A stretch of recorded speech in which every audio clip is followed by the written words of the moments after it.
Hi, welcome back to Pearls of Motherhood. I'm your host, Tessie. Today's episode is a little bit of science, a little bit of surprise, and a whole lot of love. We're pulling back the curtain on our very different roads to pregnancy. One with charts and injections and multiple timers, and one that started with, wait, what? Let's be honest, growing a human is never simple. And so whether it's through IVF or just unexpected blessing or planning it and all the anticipation, like there's no one size fits all journey to becoming a mom. So grab your coffee and settle in. We're talking about the hope, the heartbreak, the hormones, and the sometimes hilarious cravings that got us through it all. Because no matter how you got here, if you're building a family, you're not alone. So let's start with mom facts and book corners. So, mom facts. Microchimerism is your baby's love letter to you. Did you know that, moms?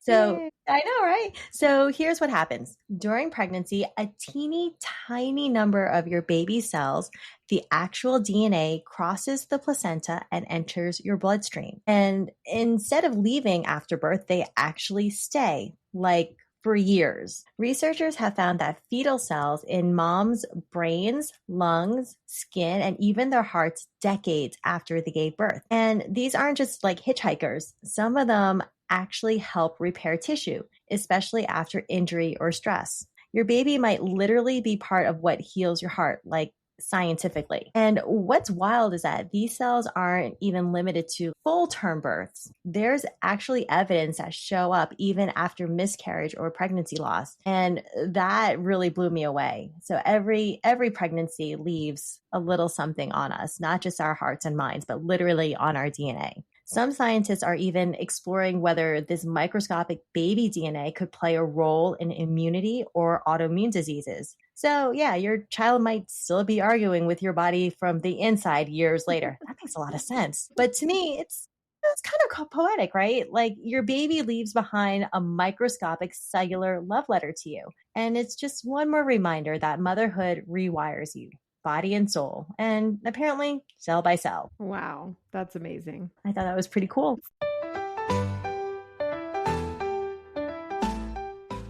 So in book corners, this week we're going to cover a book that's not for our kids. Oh my gosh, we're not focusing on our kids. We actually get to cover a book for us. And if you've been listening to our podcast, you know we're not a huge fan of parenting books per se. But this one, I actually kind of got some nuggets out of. I definitely don't endorse everything that they talk about in it. And I haven't finished it in full disclosure. But I feel like I did get a lot out of so far what I've read. And it's called What a Difference a Mom Makes. And for all of you boy moms out there, it's specifically geared towards what a difference a mom makes in a boy's like life, like raising a boy child. If you're looking for something to read or maybe you're just looking for some advice on how to be a boy mom, this is a great book. That's awesome. I wonder if they make one for girl moms. Looked, and I don't think so. I don't know though. Yeah, but I feel like I looked, because since I've obviously had a girl. Yeah, I don't think so. But it's also written by a man, so I feel like he couldn't necessarily write a book about, I don't know. I feel like it's more relevant that he's writing a book about like being a little boy and how important his mother was and certain things that she would say to him. What is it like being a little boy? They actually supposedly really worship their mom. And it's so true. I can relate to all of these things that he's talking about in the book because they want to be your hero. They want to be strong for you. And just all of these things that boys are so different than girls. Girls just want to like argue with us and be sassy and boss us around. Yes. At least at my age of girl. Mine too. Her favorite thing right now is nuh-uh, or I know I don't. No, I won't. I'm like, okay, great. I know where that comes from. That's my face. That's awesome. Yeah, this is so funny. I feel my boys do worship me, want me to be happy, live for my happiness. They really do. And then my girl, she's always like, nah, I'm the boss here. I'm the boss here. Like, you're not the boss. And then this is really horrible. I said one time to my husband, you're annoying. And now she says that to everybody, especially me. You're annoying. You annoying. That would be the cutest thing in the world. You need to record that and then play it back to her when she's older. I should, huh? It's You so should. funny. It's great ammunition. It's a great reminder to really watch what you say around kids, because I cannot get this out of her head. It's her favorite saying, I swear. I'm sure that in What a Difference a Mom Makes in your book, that doesn't happen. It sounds like a love letter to a mom. Like, oh, you're wonderful. I worship you. Yeah. Well, that's from a boy's perspective.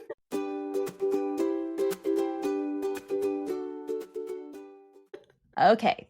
So let's get into it. Some assembly required our pregnancy stories. So, as you guys know, my journey here to motherhood was a lot of calculation, a lot of waiting, a lot of heartache, and some IVF. Tessie, what's your road to motherhood? What's it like? So it's so funny. I just assumed that I was just going to have a honeymoon baby. You know what I mean? We're like, okay, well, this is how babies are made. We're married now, and this is what we're going to do. And then we're going to have a baby. It's like, no, that didn't happen. So it actually took a good year and a half, total ups and downs for that. And it was not good for our relationship, I would say, because Really? I'm a very impatient person. And when I want something, I want it now. I'm not that way so much now because I've had children and I realized that that's not feasible in life. But especially back then, before I was a mother, I just expected, like, this is how you have babies. We're going to do this and we're going to have a baby. And then it wouldn't happen month after month after month after month. And I was like, what is going on here? I want what I want. And we're doing it right. Yeah, we're doing it. Like, what's going on? So I'd get mad at my husband, thinking he was sabotaging it. Like, you're sabotaging it. You don't want to have a baby. That's what's going on. I would totally turn on him. And he's just over here like exhausted, like, oh, I don't know what else to do. So I actually, obviously looking back now, 100%, it all happened in God's time and in the perfect time for us, because in that year and a half, regardless of all the ups and downs and everybody else around us getting pregnant and us being disappointed, all that stuff that comes with it, we got to travel. We did like multiple cruises. These are some of the best memories of my life. We did a second honeymoon, just all of these things that we probably wouldn't have done. Maybe, I don't know. But all of these things that we actually got to experience just as a married couple. And we got to have that time to just be married and just us and enjoy our lives together. Like, as a couple, It happened when it was meant to be. It did. It totally did. It did. So, well, it finally did happen. I don't know how much detail you want me to go into, but like do you want me to go into when I found out, or? Yeah. So share with us, do you remember how you told your husband? Like for your first one, how did that happen? Okay, so we're talking about my first one, yeah. So it's so funny because at the time, my husband, he was doing this traveling job, and so he would be out of town a lot too. And something major crazy was going on with me. I thought I was dying. I was like having some crazy health issues. So I go to the doctor. I'm like, what is going on? I guess I just like assumed it was like a really bad UTI. That's what we thought it was. And no, come to find out, it was actually like all of the blood from like the implantation had like flowed out into my bladder. Like my bladder had like absorbed it. Because it flowed. Yeah. That flowed out. I guess. It was crazy. So what sort of symptoms were you having? Basically, the only symptom I had was literally urinating blood.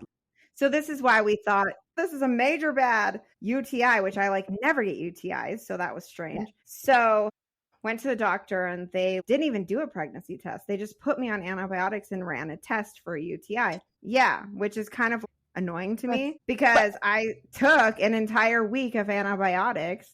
Yeah. And then they called me and said that the test result was negative. So to me, this is so weird. I feel like this was my first episode or whatever of motherly instinct because I had no reason to take a pregnancy test and I did. Yeah. I just don't know why in that moment I decided to see what it is. I just got a feeling. And come to find out it was positive. And my husband was out of town. So I was home alone. And I freaked out. I didn't even know what to do. So I called my friend Courtney and was like, what do I do? I can't believe this. I wanted it so bad for a year and a half. And then all of a sudden when I had it, I panicked and freaked out and was, oh my God, is this really what I want? Then I'm like, oh my God, am I having buyer's remorse? Should I really be doing this? Am I an adult enough? All these thoughts in my head. And so then I did call my husband and I did tell him over the phone, but I can't remember if it was like FaceTime or it might have been FaceTime. I'm sure it was. And he was super happy, obviously. Wait, like, did you calm down? Did you calm down before you called him? Yeah, I calmed down. And then I told him, and then he's probably like, oh, finally, my crazy wife is going to go away because she finally got what she wanted. Now she's going to stop. Lo and behold, that he didn't know that I was just going to get even crazier. He thought that I was crazy then, right? I want a baby. And no, it got worse. But yeah, so I mean, that was my first experience. But I mean, Tess, you couldn't have been that crazy because he got you pregnant 4 more times. So you weren't that bad. You weren't either that or like maybe he's learned to love crazy. I don't know. That's debatable. But you're kind of crazy. Yeah. He loves you're kind of crazy. He loves me. Yeah. So then after that, once we found out, I was going to totally go like the medical route. I made an appointment with an OB and they got me in like 3 weeks later. And when I went in, I was like peeing crazy amounts of blood. Like there was like crazy amounts of blood in my urine sample, apparently. And so they were like, okay, well, this is not good. This is not a good sign. Let's send you for an HCG test.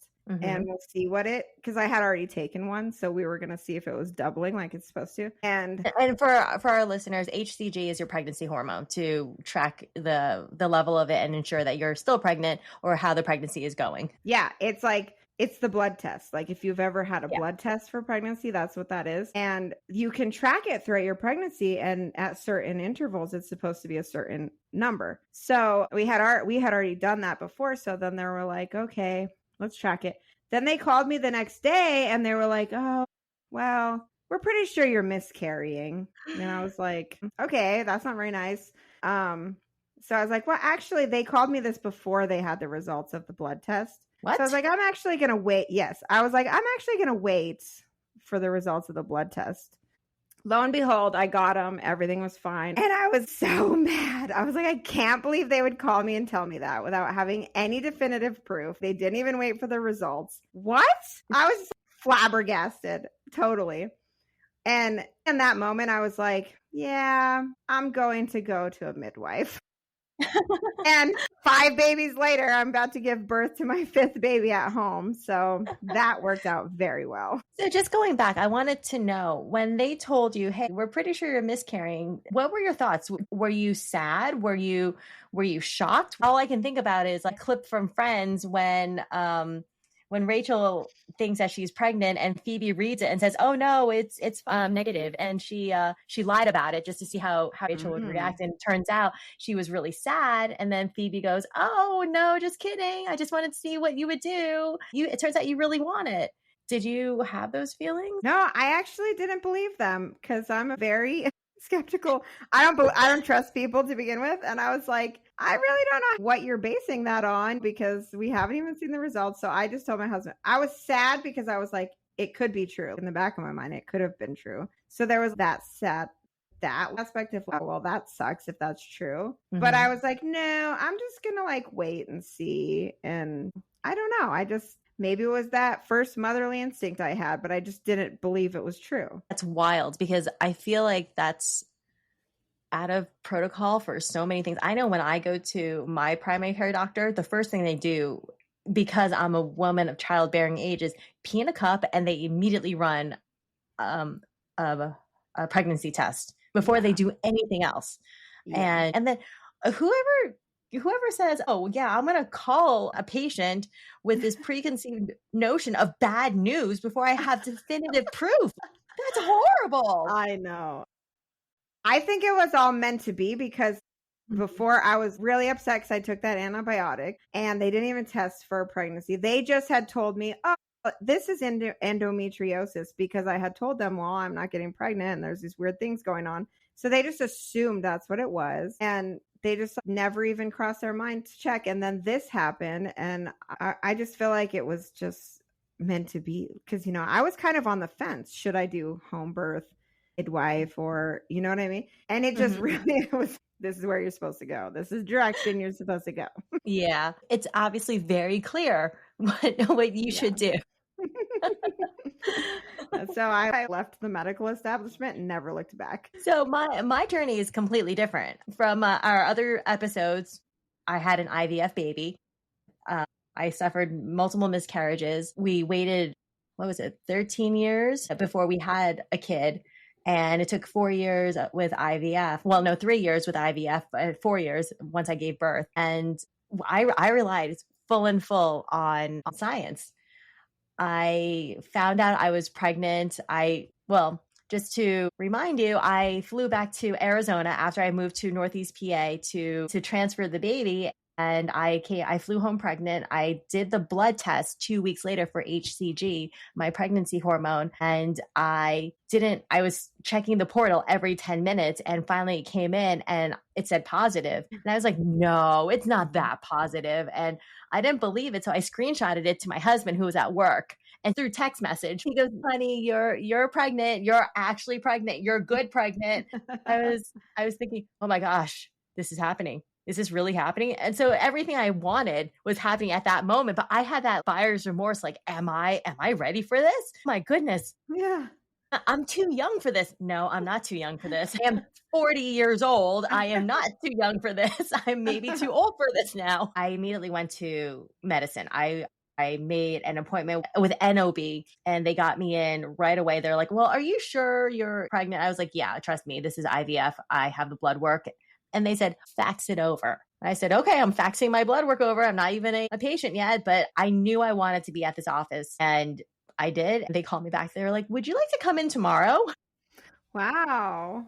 So it worked out really, really smoothly, especially considering how long it takes to be a new patient to get in to see someone. Everything fell into place. She told me that someone canceled. When she picked up my blood work and she got my phone call, someone was just canceling a new patient appointment. I felt like it was meant to be. A lot of OBs either just do OB and they don't deliver babies, or they deliver babies and they're only in the hospital. So anyone I saw during my office visits would not be the one delivering my baby. It's a hospital team who delivers your baby. So I didn't really get attached to really anyone. I was like, okay, well, I don't know you. My baby's okay. See ya. See you next month. That's so fascinating. It's so different from my experience. I remember my mom talking about her pregnancies and how it was her doctor who delivered, because that's what's expected. See this one doctor and that's who delivers you at the hospital. But that's not the case anymore. Malpractice is so expensive that a lot of offices have said, we're not doing deliveries anymore. We're just going to give that to the hospitals. Wow. I didn't know that, any of that's happened. But Is that different in like a small town? Because I feel rural doctors do everything, typically. Or is that a city thing, or is that everywhere? I think it depends on the hospital system, what they prefer, and what how much risk the office is willing to take. There are some offices I know in the Northeast here who still do both, but it is very expensive and it's very hard to find. I think it's just who you see. When I went in for my delivery because I had to be induced because I'm older and all this other stuff, which we'll get into in a little bit. I had to be induced. The doctor who was on when I checked in was not the doctor who delivered. The doctor who delivered me came in an hour before I delivered because it was a change of shift. Gosh, that's so fascinating. Wow. So impersonal, I guess, which is so very vastly different from my experience, It was very impersonal. But I have to say that I like to say that my birth experience was like the whole story, which we'll do in the next episode. Yes. But I had the full experience. I did not miss a single thing, including a lockdown of the unit, which we'll talk about later. Yeah. In our next episode, we'll talk more about, I guess, that part of our journey, the delivery. and that But part. this one is just for our pregnancy stories, Yeah. which is pretty crazy in itself, I think. Yes, which I have many, way many, a lot. So, being that you've been pregnant, this is your fifth time, was one easier than another? Were they different? Were they the same? What can you tell us about multiple pregnancies? Because I can't attest to any of that. Oh, yeah. Okay. So this is something that's very fascinating. Okay. I feel like my boy pregnancies are like easier, less painful, less miserable. I don't know how to describe it. But, Really? and also I'm older. Okay. So I first got pregnant when I was 30. Okay. Mhm. And so now I'm going to be giving birth when I'm 38 and almost 39. I'll be a month away from 39. So I feel like the age aspect is probably the worst part about like what's each pregnancy is because I'm older each time. Mhm. And definitely I feel like past 35 it was a lot harder. But at the same time, okay, so for my first one, I was young. I was like very active. I was in shape. I had like the most amazing abs. I Weren't you didn't doing even Pilates? You weren't you? I remember you had like these ab workouts. You had these crazy, and I knew you as a mom. I didn't know you before you were a mom, but I remember you had all these like yeah. ab exercises. I'm like, how? I Yeah. hate working out abs. They're it's like my enemy. But you were I've been an super fit. ab fanatic since high school. I've just So always done jealous. abs. So So like for my jealous. first one, I had like the tiniest bump by like 20 weeks. Nothing. You could barely even tell I was pregnant. I was so tiny. So obviously, I wasn't huge for a long period of time versus like now on my fifth one, I feel like I've been huge since like 15 weeks, I can barely move around. And so there is that.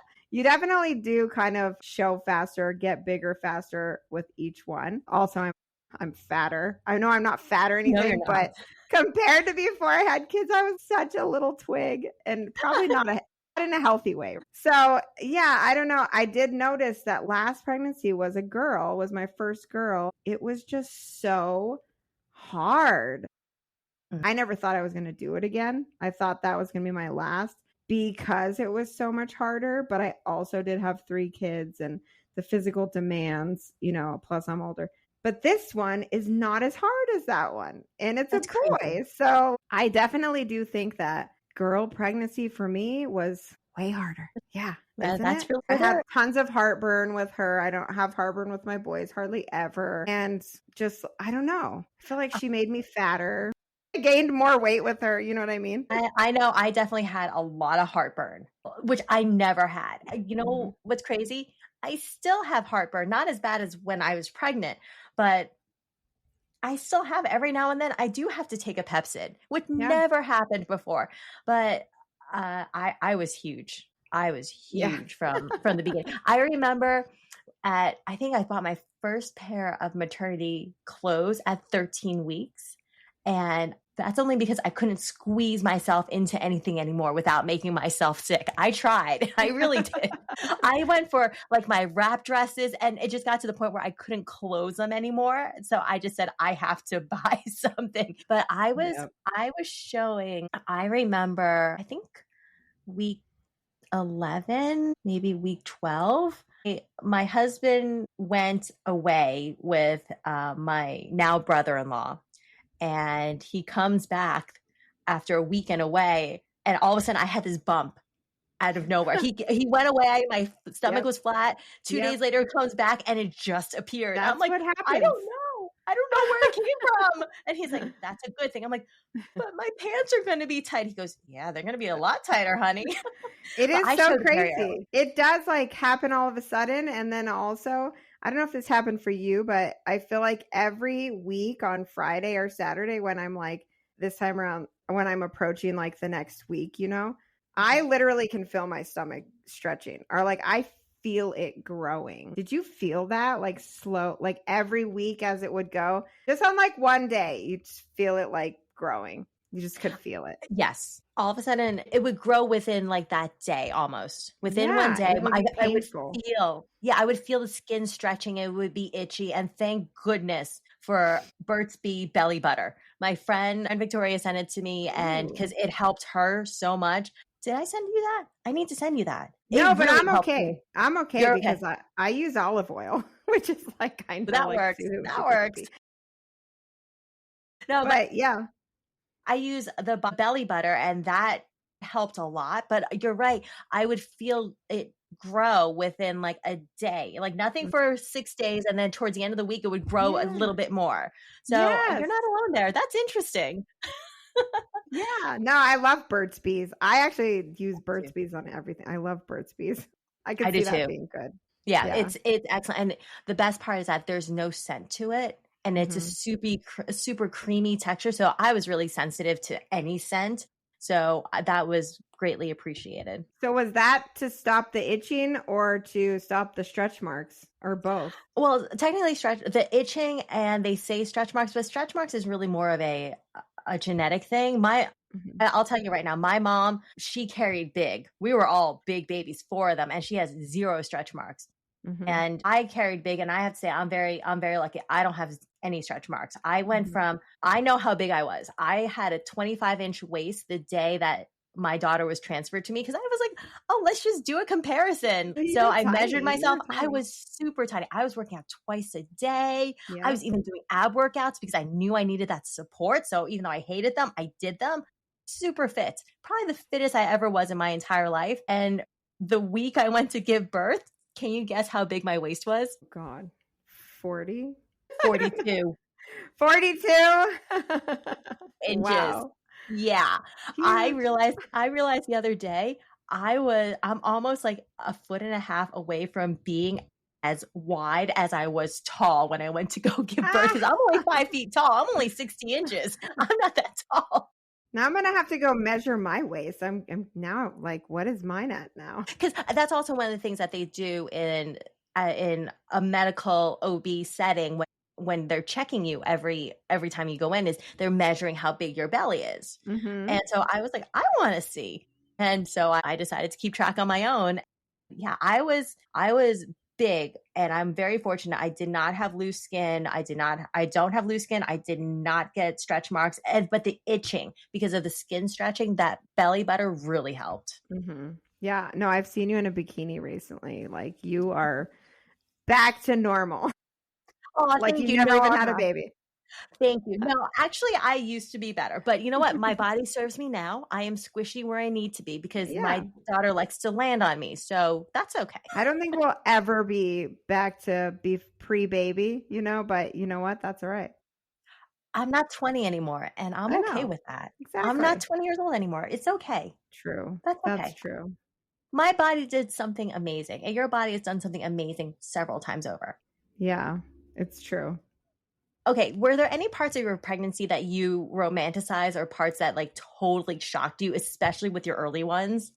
Like parts that shocked me. I don't know. I guess it all did. I really enjoyed my first pregnancy because Really?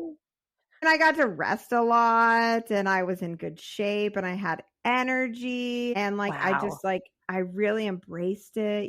And Hmm. then it's harder when you have little kids running around. Like it is harder to really embrace it and like love being pregnant when you can hardly move and you have to chase a toddler or you have to constantly stand up. As mothers we're constantly like sitting down and a second later having to stand up. Something is always going on. And instead of embracing the next ones, like, it's kind of more of like a burden almost in a way because it's in your way.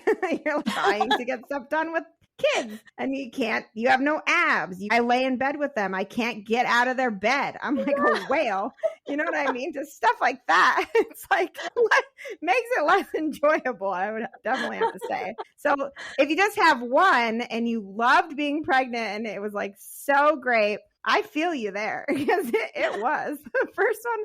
I didn't have to get up unless I wanted to get up type of thing. Hmm. Yeah, it's You have very more different. choice. You have more freedom. You have more choice. It's just so much different. And plus, Mhm. I was younger. I was in better shape. And so that was surprising, like as far as like multiple pregnancies. You would think that they would all be like that, you know? I thought they were all Mhm. going to be like that. I think for me, I had this vision because I so wanted to be pregnant that I really romanticized it in my head. The glowing mom, and she's so beautiful, and she's so happy with this beautiful baby bump and everything. And um, I was surprised how much I didn't love it. I thought it was really You hard to didn't? share. I hated Oh, it. I hate saying that, but I hated being pregnant. And it's not that I hate my daughter.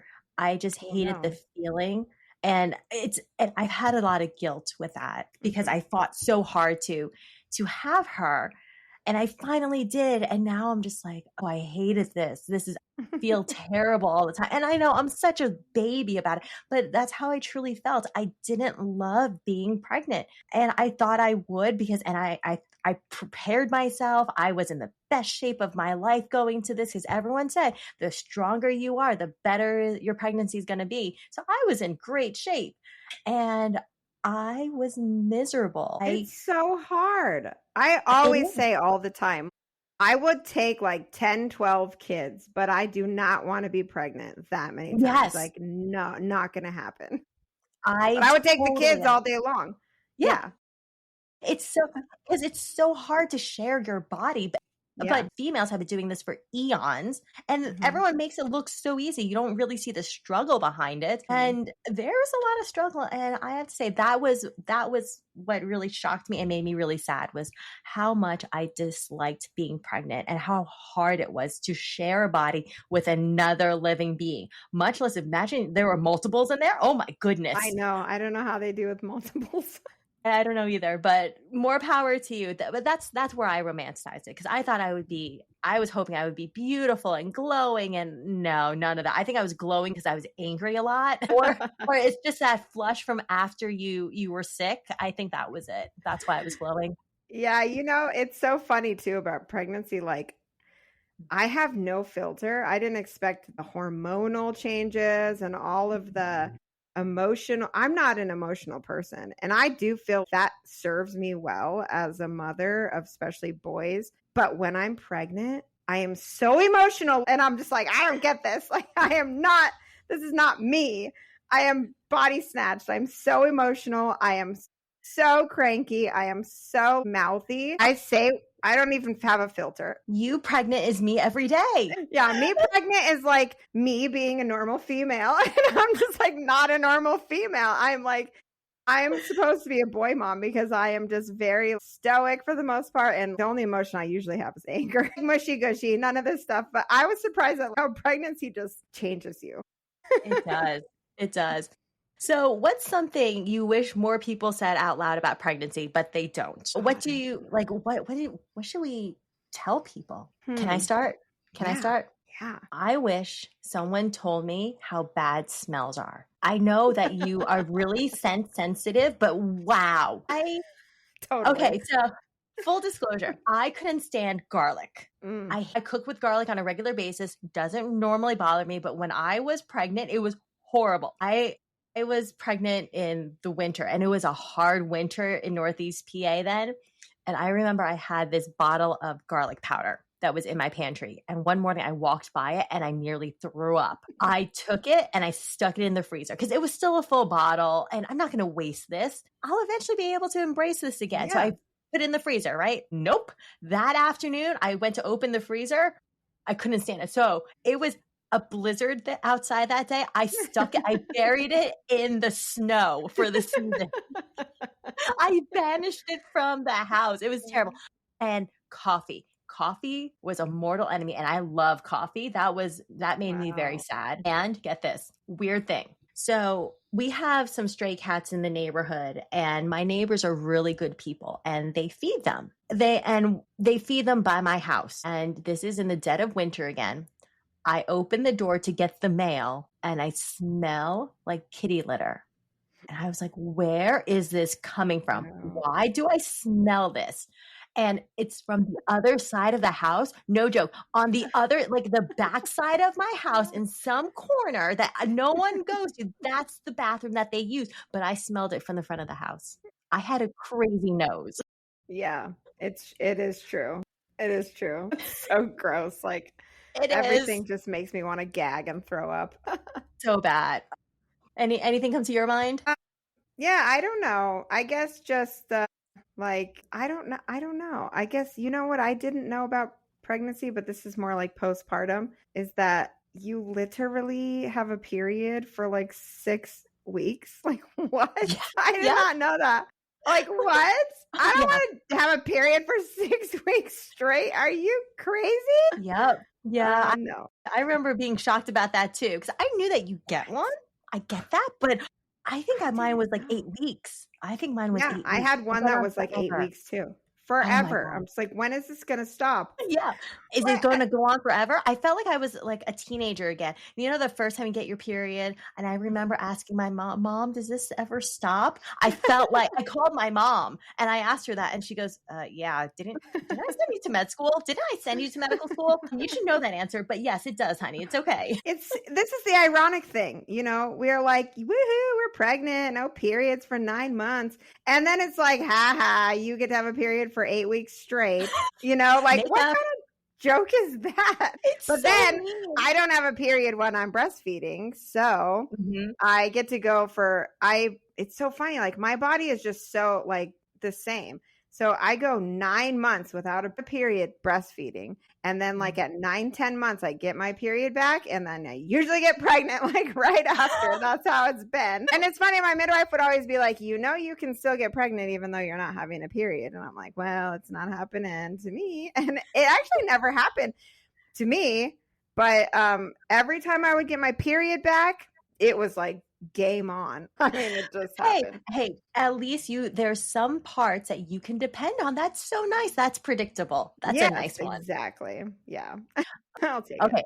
And you know what? This is a gross one, and I will be honest. I wish people would talk about your GI issues when you were pregnant. Like using the bathroom is not the same. I remember, I'll be honest, the constipation. That was not great.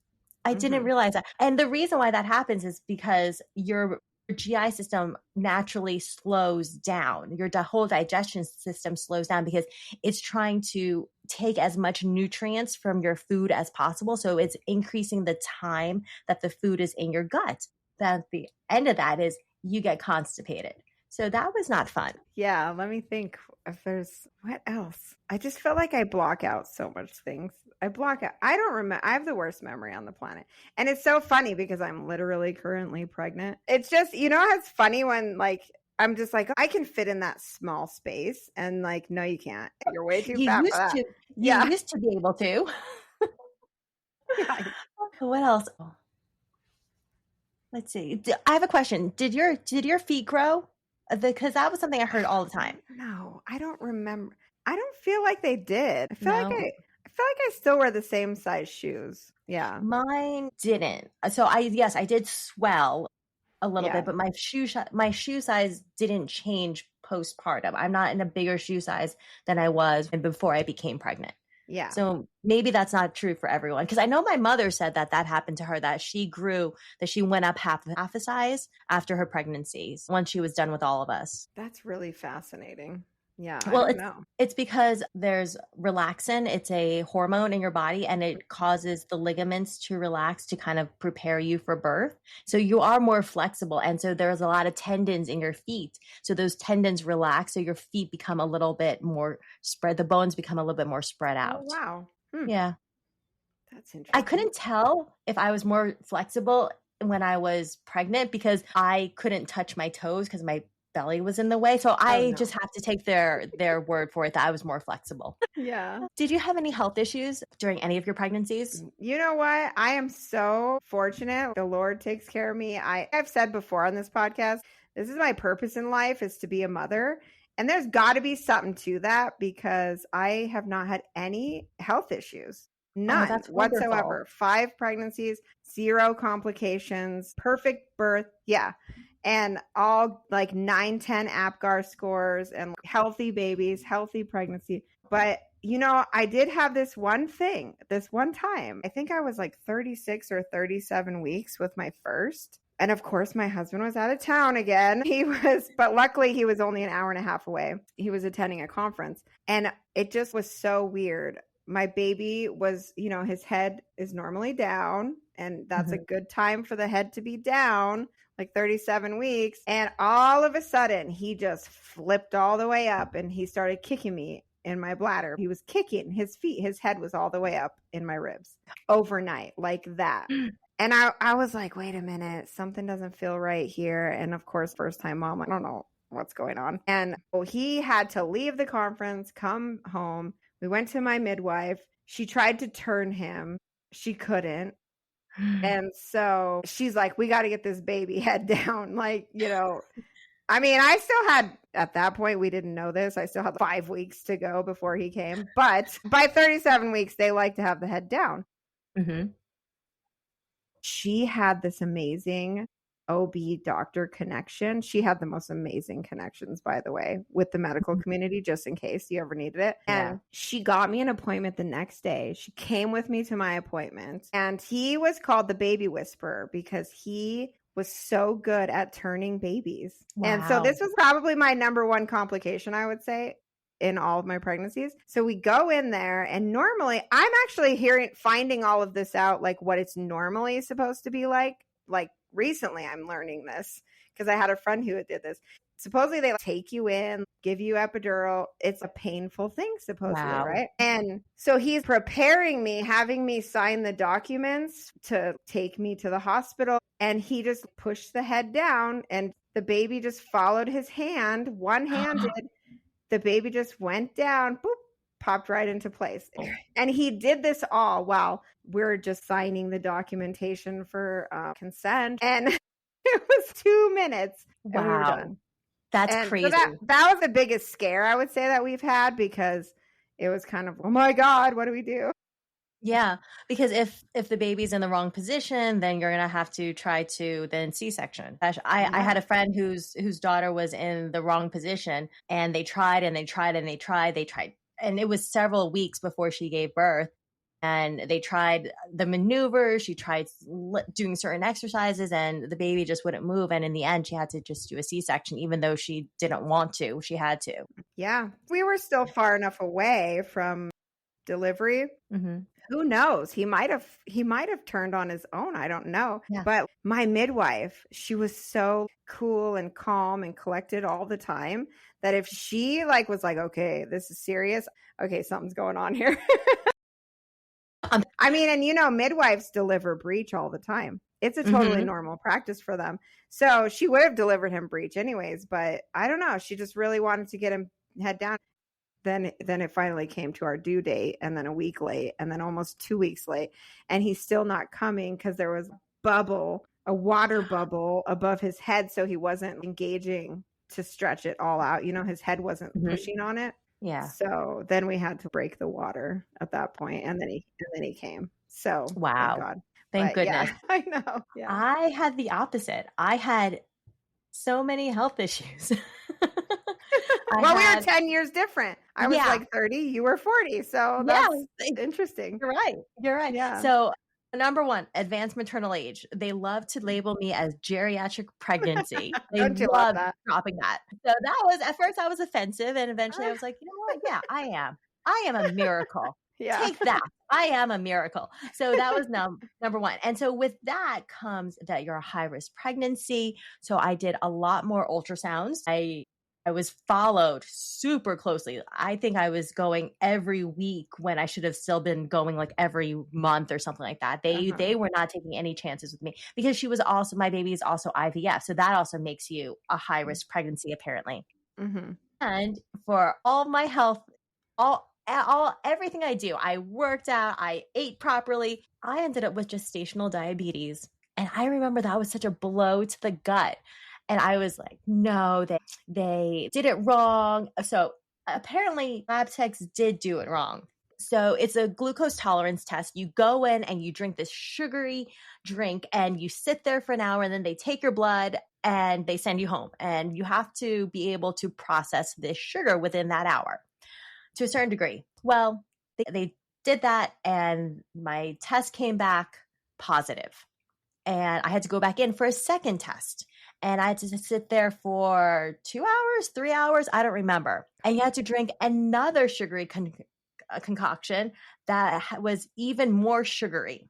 And of course you're going to have diabetes then. What are you talking about? It's crazy to me. So they're like, oh, this is going to be even more sugary than the last one. I was like, all right, that was really disgusting. And I'm glad that I didn't throw up, because they do give you a bag to throw up into, because a lot of women, they do get nauseous from it. I was very lucky.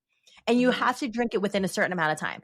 Gross. So I drank this and I was like, are you sure you gave me the right one? Because this tasted exactly like the first one. So they looked at it and they're like, yeah, this is correct. And then I said, did you give me the correct one the first time? And then they looked back at my notes and they gave me the wrong solution. They gave me the extra sugary solution, the one that I should have. Instead of, so that's why my test came back positive. And they're like, oops. I was like, well, what are we going to do now? And they're like, well, you're already here and you already drank it, so you might as well just stay. Oh my God. It sounds rigged. Like, what are they doing? It's like, great. Just great. Okay. All right. I said, and by the way, I am the worst at blood draws. I cannot watch them take blood. I tried to be a phlebotomist and I would get nauseous, especially with my own. No, I can't do it. I literally look away when the needle's coming out. I'm like, I'm not watching. Me too.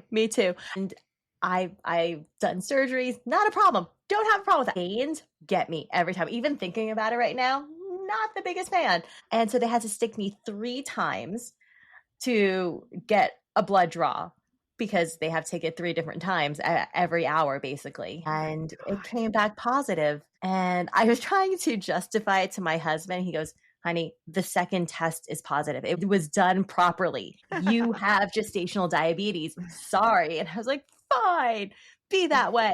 And so I had to prick my finger several times a day after meals. I had to record my blood sugars. I had to record what I was eating to really track my carb count, my protein count, my fat count, and to figure out which foods really spiked my sugars. So that was part of my journey too. I had extra journals going and I had extra nutritionist appointments to make sure I was on track. And let me tell you, I made sure I was on track. It got to the point where after 2 weeks, I figured out what meals did good for my body. And that's what I stuck with for the rest of the pregnancy. So it was. No wonder your pregnancy was miserable. I'm like, that sucks. I remember thinking, I was at my friend's house and we were getting pizza that night. And I was thinking, that's a carb. I can't have that. Well, that's no. Yeah, no. Okay, so this was my gestational diabetes test every time. Eat the most sugariest breakfast you would ever eat, and then we'll draw your blood an hour later. And I'm like, so I'm eating like French toast and donuts and a big old orange juice, like the sweetest. I normally would never eat all of that together. That was my test. And I'm like, I'm going with it. And then obviously if I had like high numbers, then we would go further testing. But yeah, no, I didn't have to drink that goop or whatever. It was terrible. I wish that they told me to eat a bowl of Lucky Charms instead. I would have enjoyed that more. Yeah, you could have picked out on pasta and bread instead and just been like, okay, here I am. I could have gone to Dunkin' Donuts and got a bunch of donuts instead. Yeah. Had a Starbucks sugary drink. Oh, and that's another thing. So during my pregnancy, before I was pregnant, my IVF doctor made me give up all caffeine. So no caffeine. And of course, it took me forever to kick caffeine. So I stuck with it. I wasn't going back to that. So I couldn't even have Starbucks. And of course, the smell of coffee made me nauseous too. But I couldn't even have that. That's just sugar water anyway. It's not even coffee. But it's so tasty. If anyone's going to get diabetes, it's going to be me from drinking sugar water. No, not you. Me. It was me who tried to do everything right. And I ended up with gestational diabetes. And that's another thing. When I went to go for visits, and like I said, a lot of my visits weren't with the same doctors because that's not who's going to deliver me. It was whoever was available. They would always say, oh, you're so big because you have gestational diabetes. Are you sure your sugars are in range? And I'm like, yeah, they are. And they would pull up my nutritionist. Yeah, I'm like, excuse me. I was very offended. and they would pull up my nutrition visit notes and go, "Oh yeah, you are in range. Okay, fine." And they never apologized for offending me. I'm like, really? That's just another thing. First you label me geriatric, and now you're calling me a liar. Thank you so much.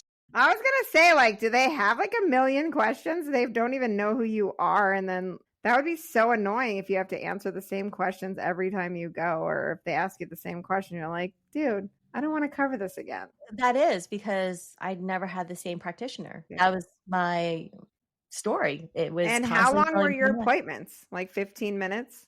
yeah, Quick, 15, they 20 were minutes quick. because very quick because there was never an issue. I was gaining weight appropriately.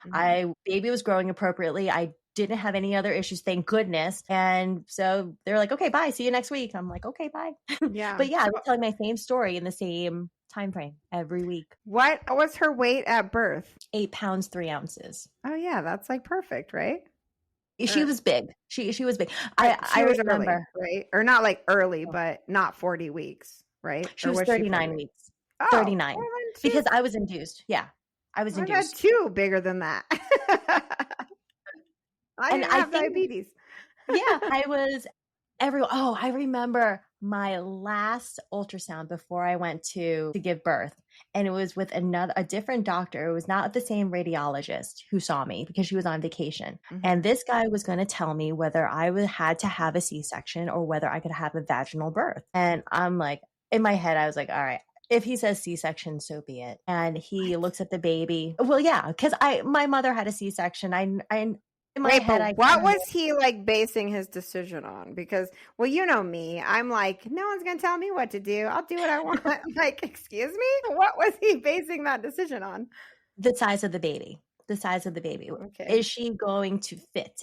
Was the big question. Because if she was like this big 13-pound baby who's trying to squeeze out, that's not going to happen. Yeah.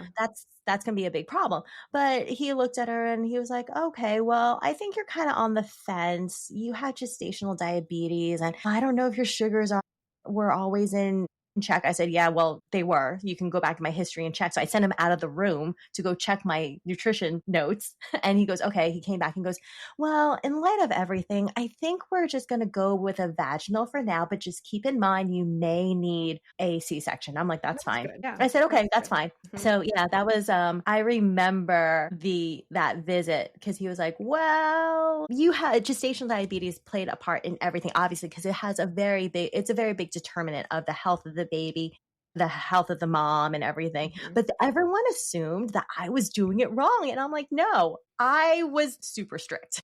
It's probably because like most people don't do it right. You know what I mean? But you're obviously a very like responsible human. You can say crazy OCD. It's fine. Yeah, exactly. If anyone's going to do it right, it's you. Oh, I thank you. But yeah. I remember being offended by that a lot. Not only am I emotional because my hormones are all over the place, but now everyone's offending me left and right. Well, you know what's so funny? Like every single every single pregnancy, my midwife is always telling my husband, you need to feed her. Are you going to feed her? Are you going to take her to lunch after this? Like she needs to eat more. She's not eating enough. It's like, I have a very interesting relationship with food. It's not that I don't eat, you know what I mean? It's just that I don't know. I just like, I don't eat a lot. I don't pig out and I don't stuff myself. And I don't know. I just feel like I'm reasonable. But when you're growing a human, you kind of have to eat more than you normally eat. And so that was always an issue still to this day. Like they're always asking my husband, is she eating? It's like my thing. Well, you are very tiny. I remember most of your pregnancies. And if I looked at you the only way you could tell that you were pregnant is if I looked at a profile of you. If I looked at you straight on or from the back, it didn't look like you were pregnant. As opposed to me, you could tell from all angles I was pregnant, especially the side. So we have like complete opposites up there. Exactly. And that's another thing. So with pregnancy, your baby takes up room in your body. So your stomach can't hold as much food. So you have to eat more often. It's hard. You get fuller faster. Yeah. Especially try having 4 kids stealing all your food, not having time to sit down and eat. Like I don't have time to do that anyways, let alone like, no, thank you. Exactly. I'm good. Gosh. But pregnancy is a trip. So let's talk about mental health. Were there any ways that you protected your mental health during pregnancy? Screaming at my husband. That was my Yeah, coping mechanism. that's still my coping mechanism was. I Still. know, right? Poor guy. I do pretty well in pregnancy. Like, this is the hardest one because I wasn't expecting it. You know, I expected all the other ones. This one I wasn't expecting. And I thought I was done. And I had started making all these plans for the future, like no diapers, things I could do with kids older than 3 and not having strollers and all this stuff. And then it just tanked. The first trimester, I was just like, oh my God. But what I do is I sleep because I just sleep. I mean, what else can you do? I use humor. I laugh about it. I like to use humor a lot, and I just sleep. That's great. That's great. I love it. Yeah, it definitely helps if I, just snuggling my babies and getting all that oxytocin. That definitely helps. It really does help. Yeah. Yeah, I have to agree with that. That it creates happy hormones, endorphins. So that overrides any sort of anxiety or stress, right? Exactly. So the opposite of yours again. Mine was hard. And the crazy thing is that I thought I was handling stress pretty well at the time, but I kept on like pushing through and like forging forward with my appointments and the physical stuff. But I didn't really stop to like check in with how I was feeling mentally. But I resented a lot of my body changes because, like I said, I had been really strong and really fit, and I was proud of what my body could do. My husband and I, we used to go hiking all the time, like 10, 15 miles in a day. And now I'm so sick. I'm hugging a toilet and I'm sleeping all the time. I was sleeping like 18 hours a day and then hugging a toilet for the next like 6 hours. It was awful. And I felt like my body was betraying me, and that made it even harder to protect my mental health. So I was very confused at the time. I had a lot of conflicting feelings I didn't even realize I was having. And it's only in retrospect I realized, wow, I was really, really in a dark place. And it's really true. It's really true because I'm like a super active person. Normally I can do anything, especially physically. And like when you're pregnant, especially as pregnant as I am now, you can't, right? You just like physically you cannot. And so it's really hard for somebody who's very active to just not be, even though it's just a period of time. It feels like it's forever, right? And that can really like mess with your head. That's that because there was no end point. And it was my first one, my only one, and I had nothing to compare to, even though everyone around me told me, oh, it's temporary, it'll get better. But when you're in that dark moment, you're like, is this really how it's always going to be? You can't see the light, and that's really hard. And it's hard you just have to like just accept that now I have to just be a blob on the couch. I can't go on a jog. I can't do all of these things that I can't do my crunches. I used to do 300 crunches a day before. That's kids. Insane. I know. I can't do that now. Even postpartum, all of my problems, a lot of my problems too, like were postpartum because I wanted to start doing my abs right away. And my husband would not let me because he's like, he's done anatomy. He's a physician and he knows you're going to destroy your abs if you do that too soon. Do not work out too soon. Do not do all of these physical activities too soon. So over time I've gotten used to that, but it was really hard. The first one, definitely. Yeah. I wanted to bounce back right away and do all of these things. But over time now I'm like, I'm okay with it. I'm just okay. I'm just going to be out of shape, essentially. You just have to accept it at a certain point, but it's so hard, especially for like doers like me and you. Yeah. I wish I could go back now and talk to myself and tell her it's okay. It's okay to feel confused. It's okay to feel betrayed. And don't look for big wins, but look for small wins. Like now I do things like journaling. I think that has helped me so much. And meditation, that's really helped me. And I think if I could go back, I would tell her, do these small things for yourself.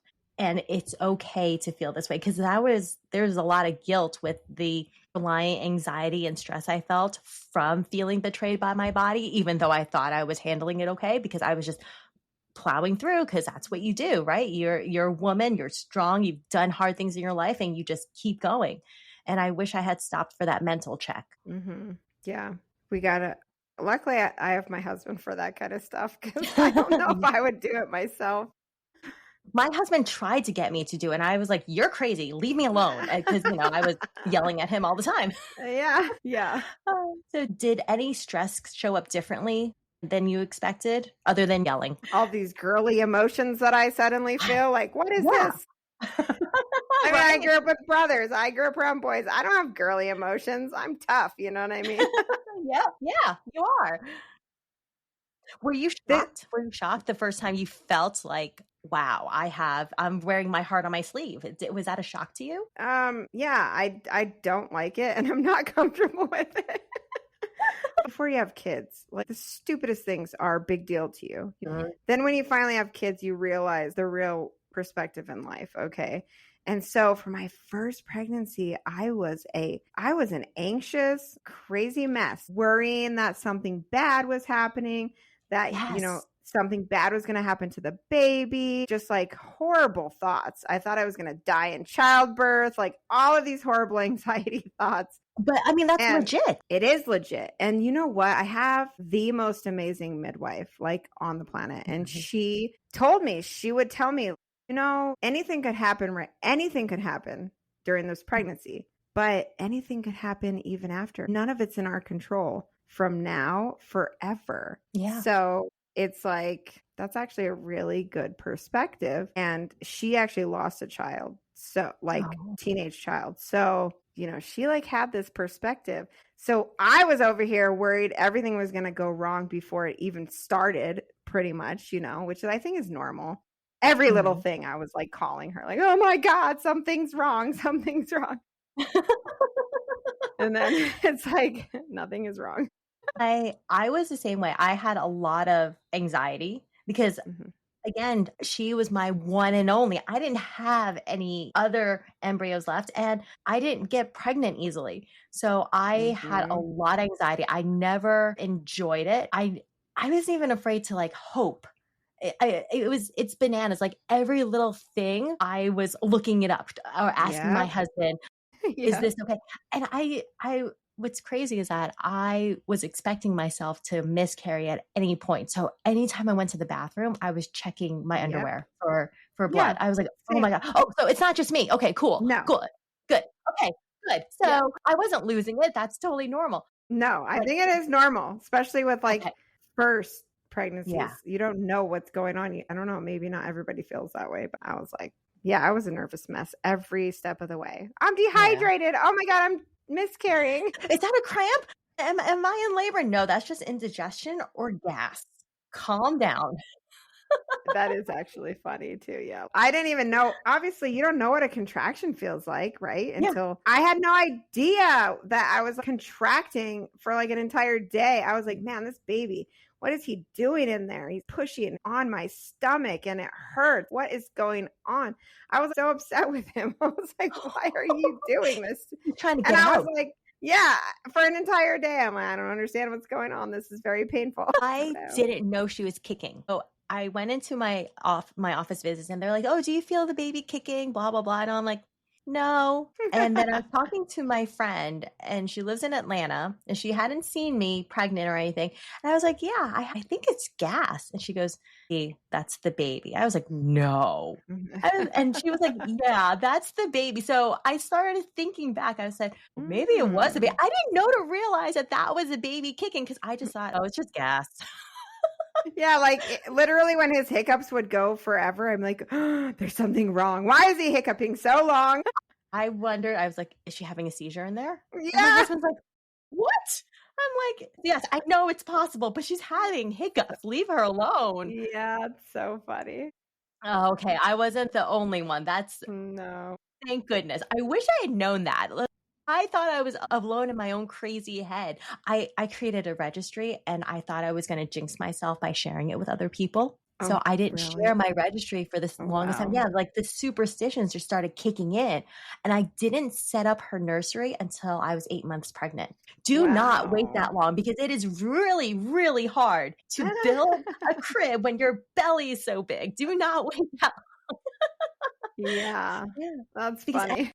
at 8 months, I realized, well, I'm bringing home a baby no matter what. I better give her a room. And Mhm. because that's how scared I was. I didn't want to do the what if. Yeah. I was anxious. But at the same time, Mhm. it's weird. I was also really grateful because I wanted to be pregnant and I was glad I was pregnant, but I Yeah. wasn't. It was very weird. I And wanted the it's totally baby. normal. Yeah. It's totally normal. That's what I realized. It's totally normal. Mhm. Totally normal. Yeah, totally normal. So let's see. So who are your big support systems while you were pregnant? My husband, my parents, pretty much it. I don't know. Same. I didn't really have friends who had kids. I had like nieces and nephews and stuff, but Mhm. like as far as friends that had kids, I didn't really have that before I had kids. It just was like I was like that person that was like, keep your kid away from me. Like I don't want to be around your kid. You know what I mean? It was Were you such the a horrible first? human. Were you the first amongst your friends to have a baby? Trying to think who had. No, I guess I did have one friend who had, but we were kind of like we weren't close friends. All of my friends that I have, I've found since having kids. That's what we've bonded over. I had a friend who had one daughter before, and then the Okay. rest of them, none of them had kids. But I did love her daughter. Yeah. She's still really cute. I had my I had my husband, thank goodness. I had my family. I actually got closer to them because of the baby, because I would call my mom for really everything. Go, Mom, help me. What's going on? Yeah. And I have a lot of friends. Obviously, I'm the last one of my group of friends to have a baby. So Hmm. I had all my friends to support me through it and go along with my crazy at the Hmm. time. So if it weren't Hmm. for my whole group, I don't think I could have made it through. Yeah, that's true. Actually, now that I think about it, I had two friends who I was very close with who really helped me stay on the like path that I wanted, the natural path and the home birth. Both of them did. One did birth center and the other did a home birth and very natural minded. And I loved having that kind of support network to validate what I was feeling because Yeah. that's where I wanted to go. But the whole world was telling me the opposite. And as a new mother, you doubt yourself. You're like, oh, I don't know what I'm doing. Maybe I'm making all of these really bad decisions. But having them who would get me books and that research stuff and help me make hard decisions on what I should do, that was priceless. Yeah. Yeah. Because you went the alternative medicine way. It's not what Yeah. everyone else was thinking. But you tried it. You tried the Yeah. typical medical way and it wasn't for you. And No. you found someone who has a lot of training. Hmm. She obviously has a lot of fantastic medical connections for when that's needed. So that's Yeah. really important too. Knowing that you had a plan B just in case that she was ready for that.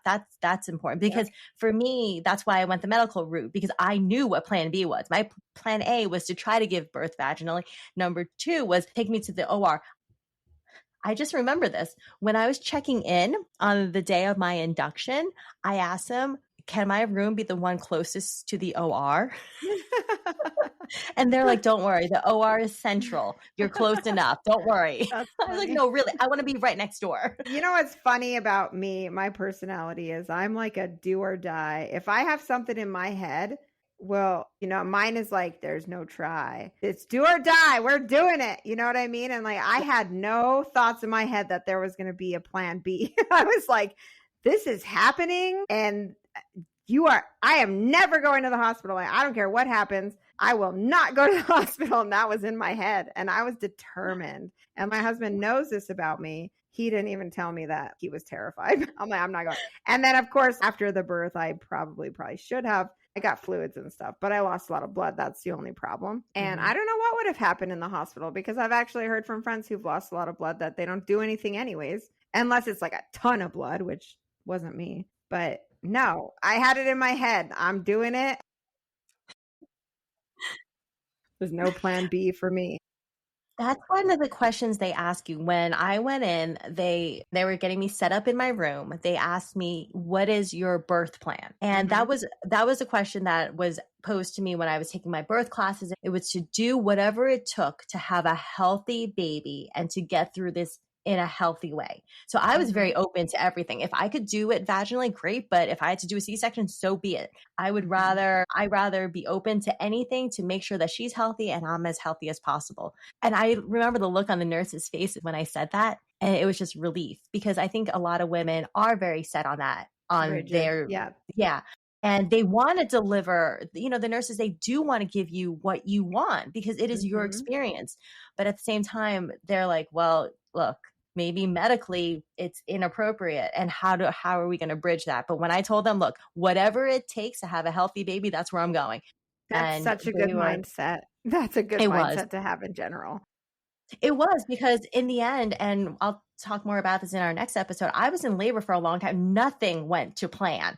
Yeah. Nothing There went you to go. plan. And having that mindset of, okay, well, I'm going to roll with it really helped me get through it. Because if I didn't, what I'm learning is that apparently my expectations versus reality is where my disconnect is a lot with in motherhood. And so that's why I get angry sometimes. But when Yeah, it came to my 100%. birth, it was all, we'll roll with it.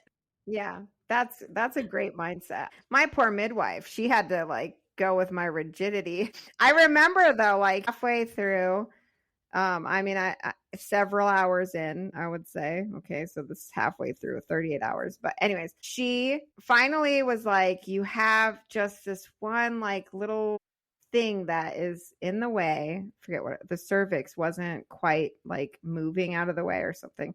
And she's like, here, take these herbs and go take a nap. And I'm like, really? Like several hours into like childbirth, you want me to go take a nap? And I did. I slept for like an hour with some herb that she gave me. And when I woke up, it was time to push. So, like, Whoa. she is a miracle worker, right? She's Mhm. amazing. And she really understood, like, I was very adamant. And I just love that about her that she figured that out, you That's know? amazing. That's really amazing. I know. So to wrap it up, what do you want other moms to know? Whether they're trying to conceive, whether they're newly pregnant, or they're just feeling overwhelmed by it. What do you want to share with them about from your experience? For sure, number one, okay, just relax. If you're like trying to get pregnant, relax. Stop putting all the pressure on yourself, your partner, Mhm. all of that. Everything happens when it is supposed to happen, 100%. So you just have to trust in that, regardless. You have to trust in that. And it is true. People always say all the time, "Oh, when you stop like trying so hard, that's when it's going to happen." So true. It's so true Mhm. too. I feel like, if you can, conceive naturally, that is the best way that it happens, 100%. Okay. Yeah. And so, like, as far as that, I would just say, like, relax. And if you're in the pregnancy, just enjoy it because there may be a day that you miss it one day. You never Hmm. know. It's Yeah. such a miracle. There's a human being in your belly, a human being. Yeah. What? Like, how? You took two cells and you made it into a thinking, breathing human being. That's insane. Who's going to grow? And you get to foster that. You get to watch that those two little Yeah. cells grow into something amazing. And you did that. That's Yes. amazing. And Yeah. don't stress everything because it's true. Anything could happen at any point in time. It actually, I believe, is not even up to us, anyways. So, us stressing about it and worrying about it is actually not going to change what happens. You can't change what's going to happen if you have my belief system, anyways. Mhm. And so, just don't worry about it. Like, don't stress, just enjoy it what it is. Everything is meant to be will happen Yeah. 100%. I have to agree with you with that. I think you're exactly where you need to be. Even when it doesn't feel that way, you are where you are supposed to be. If you're trying to conceive, whether you're newly pregnant or you're just feeling overwhelmed, that's your story. And it's going to happen in its own time and in its own way. And there's no one right way to do it. Just let it go. Just follow your gut. And it's a beautiful thing. You get to see it and you get to one day look back and say, wow, I did that. And it's True. okay to have those conflicting feelings. And that was the hardest thing for me was I'm scared, but I'm hopeful. I'm grateful, but I'm resentful. I'm excited, but I'm terrified. That's okay. There's nothing wrong with that. You're a human being, and that's a good thing. So give yourself permission to be messy, to be tired, and to ask for help, because motherhood it's wild and you're doing great. That's what you need to remember. Yeah, 100%. And definitely don't blame yourself if something does like not go the way that you planned, because it's not your fault. No, it is not. It is not your fault. It is Yeah. not your fault. No, never. So, yeah. So, wow, our journey to motherhood couldn't have been more different, especially the very beginning. Yeah. One filled with IVF calendars, careful planning, and then the other full of surprises, spontaneity. And yet, here we are, bonded, not by how we got here, but by what it means to show up every day as a mom. Motherhood, basically. So, yeah, we hope this conversation reminded you that there's no one right way to become a mother or even be a mother. We talk about that all the time. So whether your path was smooth, stormy, science assisted, or total shock, your story is valid and you are not alone. So next week, we're continuing the real talk with our birth stories. So it's honest, hilarious, maybe a little messy, and just like birth itself, it's going to be amazing, right? So until then, we'd love to hear your version of Some Assembly Required and your stories. And if you relate to what we're talking about, or if you have the same emotions or completely different, or if you just think we're totally crazy, however your pregnancy unfolded, like share it with us. We love it. Head to our Instagram, share your story. And if this episode resonated with you, share it with a mama friend who needs that reminder, or maybe not a mama friend yet, somebody who is still trying or feeling like I was. Well, we both were like very, what's the word? Disappointed, I guess. And so we're all doing it differently and we're all doing it together. So thanks for listening. See you next time.